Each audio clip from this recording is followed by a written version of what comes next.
314 for a shooting at Century Theaters, 14300 East Alameda Avenue. They're saying somebody's shooting in the auditorium. 315 and 314, there is at least one person that's been shot, but they're saying there's hundreds of people just running around. So they're saying it happened Theater 9 where Batman was playing, but another RP is saying they're still shooting. 316, I need a rescue in here, hot. We got a guy shot. Team 6, we got another person outside shot in the leg, a female. I got people running out of the theater that are shot in room 9. Get us some damn gas masks for Theater 9. We can't get in it. 16, I got 7 down in Theater 9. 7 down. I've got a child victim. I need rescue at the back door of Theater 9 now. Inside of the theater is secure. We're bringing out bodies now. Get someone to the back as soon as you can. Rescue personnel. I got at least 3 to 7 hits. I'm 9 News reporter Brandon Ritteman on the scene of breaking news in Aurora right now. A late night, apparently multiple shooting incident at a movie theater in Aurora. I'm going to step out of the shot so that we can show you exactly where we are. We are on the northeast side of the Century 16 theaters, which are in the town center of Aurora. Then I raised the shotgun and saw that people were getting up in like the back left corner, so I shot up that direction. July 20th, 2012, James Holmes walked into the Century 16 movie theater in Aurora, Colorado in order to attend the premiere of the new Batman movie. 20 minutes into the movie, James left the theater through the exit and went back to his car, where he would put on ballistic armor and took 3 weapons with him: a Remington 870 shotgun, an AR-15 and a Glock pistol. Back in the theater, he opened fire on more than 400 people, killing 12 of them and injuring 70 more in the process. At the time, no one understood why a young man without a criminal record would do something so evil, and only by taking a look at James Holmes's life can we understand what led up to this mass shooting. Holmes actually had a stable upbringing in a good neighborhood in California, and he was described as a well-mannered, intelligent but also shy boy. When James turned 11, he began developing mental health problems, suffering from chronic depression, and even tried to take his own life. He also hallucinated and saw shadow figures in his room that were fighting each other with various firearms. On top of that, he began to show homicidal tendencies, picturing himself hurting and killing anyone who annoyed him. Later on, the family moved to San Diego, which fueled James's mental problems since he had to leave behind a happy life with all of his friends. In San Diego, he had problems finding new friends and began to withdraw into his room. His mom even went from door to door to find playmates for James, but no one seemed to be interested. Even though he had social problems, James was an exceptionally good student and even took part in school clubs. Other members of these clubs said that he rarely spoke and, quote, "He was part of us, but not part of us. He was kind of a shadow figure."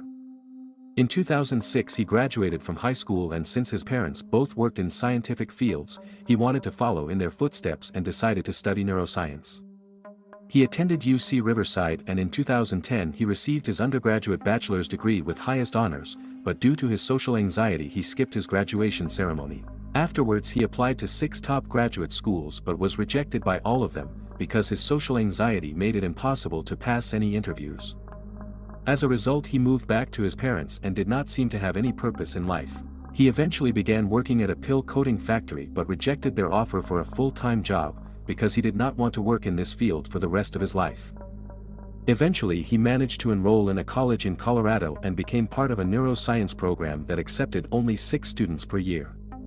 However, when it came to lab work, he was once again described to have poor communication and overall a lack of interest, so he was rejected from his first lab project.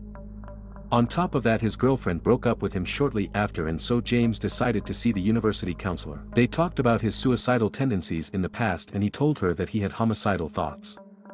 For some reason, the counselor said that this was not a concern and it was normal for many students.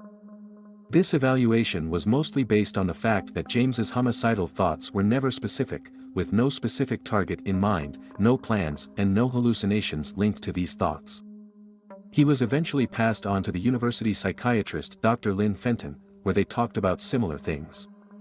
However, when Lynn pressed him for more details, he answered, "People are my problem and the only solution is to kill everyone, but sadly this isn't realistic." She described to him some medications but still did not see him as a threat since he told her that he did not plan to kill himself or others. However, in his journal James Holmes showed a different side of him, and if anyone would have known about the journal, there probably would not have been a massacre down the line. He wrote in his journal that he could not tell the psychiatrists, who he called mind rapists, about his plans since they would then help him to stop his homicidal urges.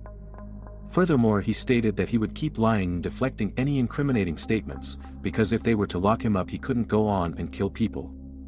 James also emailed his ex-girlfriend telling her that he has no future anymore and that he wants to kill people. Just like psychiatrists, the girl thought he was joking and engaged in this conversation, talking with him about killing people and the consequences he would have to face.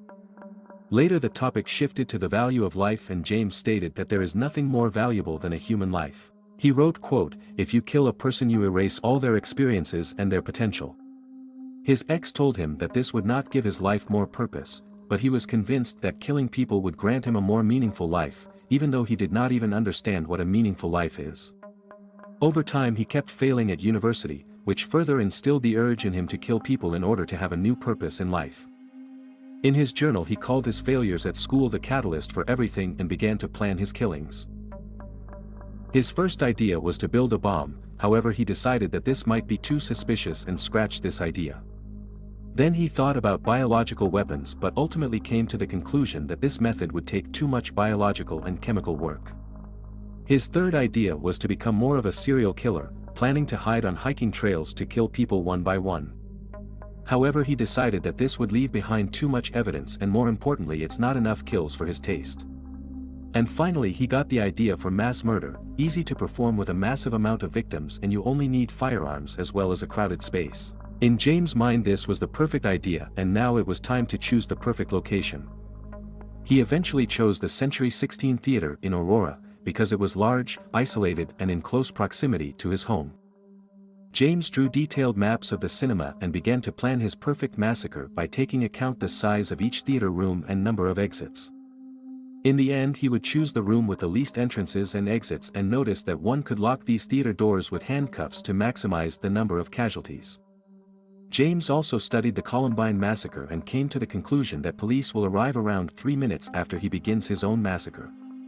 More than a month later James was called in by his psychiatrist Lynn Felton, who also invited Dr. Robert Feinstein to the session, because he was specialized in violence assessment.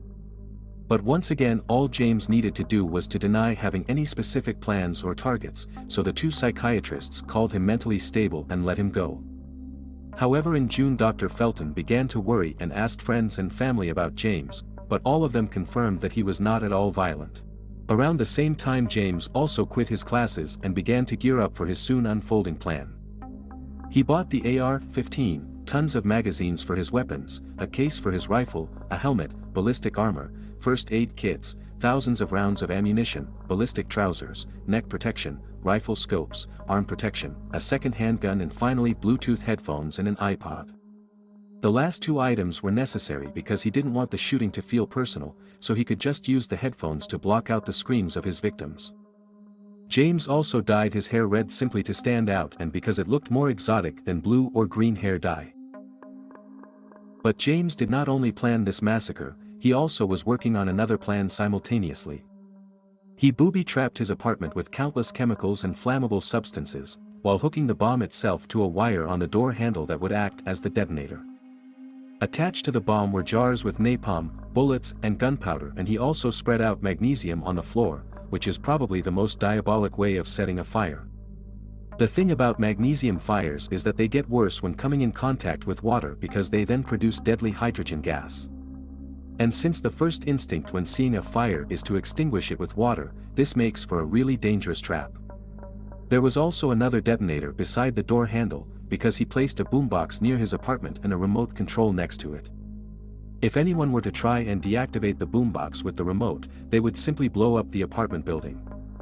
However, this whole plan failed because one of his neighbors was alerted by the loud music, but when she noticed that his door was unlocked and open she decided not to enter the apartment. Later police managed to deactivate all the booby traps after they caught James Holmes at the Century 16 Theater. James arrived at the cinema, bought a ticket and went to Theater Room 9 after lingering around for a bit. So you go in the theater, or what's it like? What are you seeing and hearing as you go in the theater? I just went to the very front and sat down in one of the chairs, and then pulled out my phone to make it look like I had a phone call. I'm sorry? Pulled out my phone to make it look like I had a phone call, Okay. and then went out the exit for that reason. What else did you see in the theater when you first went in? Well, it's just an aisleway. I'm sorry? It's just an aisleway to the stands. And I looked back in the stands and saw that they were all full. Okay. So you go out through some sort of exit corridor to the outside exit door, is that right? Yeah. Okay. Then what happened?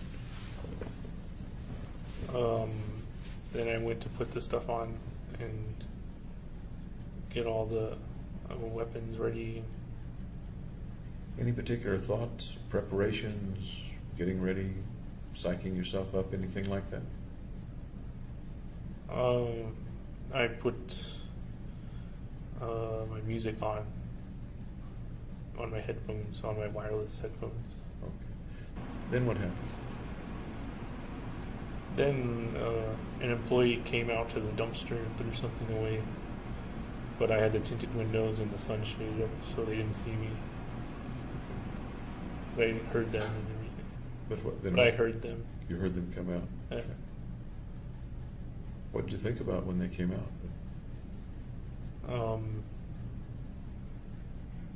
If they're going to interrupt the process or not. But they didn't. They just went back inside the theater after they threw their trash away. If they had somehow interrupted the process, what would have happened? I had a handgun in my passenger door side that I could have used. Okay. Were you prepared to do that if necessary? Yeah.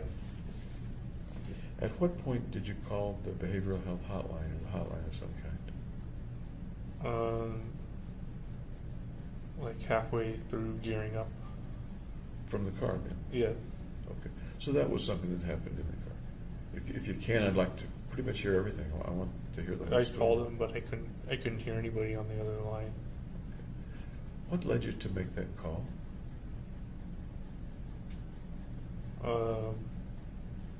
Just one last chance to see if I should turn back or not. As far as you know, your reception was fine in the middle of town. Right. And you didn't hear any answer, electronic or personal or otherwise, on the other end? No. And you said 9 seconds. Did you kind of count them off, or did you show on the phone how long it was? It said like call ended after 9 seconds. I'm sorry? It said call ended after 9 seconds. Do you remember what you thought or felt or when nobody answered?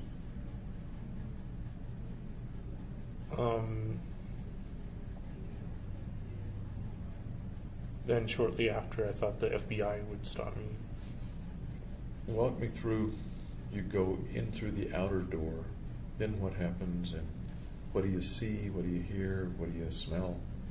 First, I opened the tear gas canister while I was still outside the door, and it made a hissing sound. And then I went inside and tossed it over on the right side of the theater. How did it feel to be really doing it? Then it was autopilot. Walk me through from there. Then I raised the shotgun and saw that people were getting up in like the back left corner. So I like shot up that direction, and then I don't remember any of the other shots of the shotgun. Any idea why those people were getting up in the back left corner? Well, they could see me all decked out with my guns and stuff. Okay. So you shot in that direction. Do you know whether you hit anything? I heard a scream. You heard a So I scream? assumed, yeah.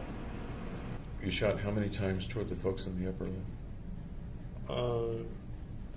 I think the shotgun held 5 or 6 shells. So I shot all 6 of them. Emptied in that direction, okay. But then I threw the gun down and switched to the AR-15, and I don't remember where I shot those ones either, except for like 2 people who tried to run away, and I shot like 3 shots at them. But there were many more people in the theater than the 2 who were trying to run away. Right. Did their running away prompt you to shoot them? It made me kind of focus on them, or divert my attention to them. While you were firing, did anybody get out while you were firing? Yeah, the 2 people who ran away, and then afterwards, 4 people, I think, carried a guy out, and they got out the back exit, the emergency exit. I had a scope on it, but I didn't use it to sight. I just shot randomly. In the direction of people, but randomly would have... Randomly towards the people. Okay. At least some of the time you were trying to shoot specific people. Right, so those 2 people who ran were the specific people. And then there was one other guy, which they carried out, who was a specific person I shot at. How about the sound? What did all that sound like? Well, I'd had my music in to drown out sounds. And I guess I didn't hear much. How high was the music turned up? To its full volume. Full volume. I'm basically in that corner the whole time, except for once I go into the light, which is later. Okay. The lighted hallway. I think. Was checking the weapon, and I discharged the magazine that had misfired, and was trying to put a new one in, but they wouldn't go inside they wouldn't click in there. So as you were, what was your purpose of walking up that alley? To be able to see, because I couldn't see very well in the corner. And it was a safer spot to reload. Then I walked out. I think before I went into the aisleway, I shot some with the handgun, but I don't remember shooting the handgun. Before you went into the aisleway? Okay. Yeah. Did you walk up the aisles at all and look down the aisles to see if there was anybody behind seats or anything like that? No, I didn't walk up into the stands. Words can probably not describe the hell the victims went through during James Holmes' merciless attack. People were shot in the head and body while trying to run to safety, others even bravely shielded their loved ones, sacrificing their own lives. Some of the bullets even went through the walls and nearly hit people in the neighboring theater rooms. It is a miracle that not more people died that day, and that even some people who were shot in the face ended up surviving this horrific day. Your name? I already gave my name. Okay. I haven't talked to anybody who has your name. If you could just tell us what your name is. It's James. James, okay. Holmes. James what? Holmes. Holmes? How you spell that, please? Like Sherlock. Okay. So Holmes? Yes. Okay. I'm going to read this to you. If you have any questions, please feel free to ask. Okay? The sign said Victim Services Unit, Children's something. Uh-huh. Yeah, well, yeah. What about that? There wasn't any children hurt, was it? I don't know. We'll get to that. He first used his shotgun to shoot the large crowd of people, then he switched to his AR-15, which luckily jammed after 65 rounds had been fired. James then left through the emergency exit and was soon apprehended by officers, who made it to the theater in under 2 minutes. Many victims were in critical condition, but the ambulances were blocked by police vehicles, parked cars, and the thousands of people fleeing the theater. However, police officers took the initiative and drove the injured people to 5 nearby hospitals, which saved multiple lives. James Holmes ended up being charged with hundreds of counts, including 2 counts of first-degree murder for every victim he shot dead and 2 counts of attempted murder for each of the 70 injured people who survived. He admitted to the killings but tried to plead not guilty by reason of insanity, which the prosecution obviously did not accept. A trial ensued in April 2015, and after months of trials and testimonies, the jury found him sane and guilty of all counts. Now they only had to decide whether or not he should get the death penalty. However, they did not reach a unanimous decision.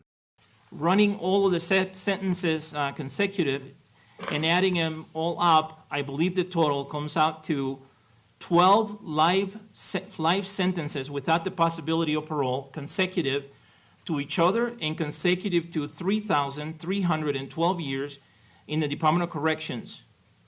Yes, actually it's 3,318, excuse me.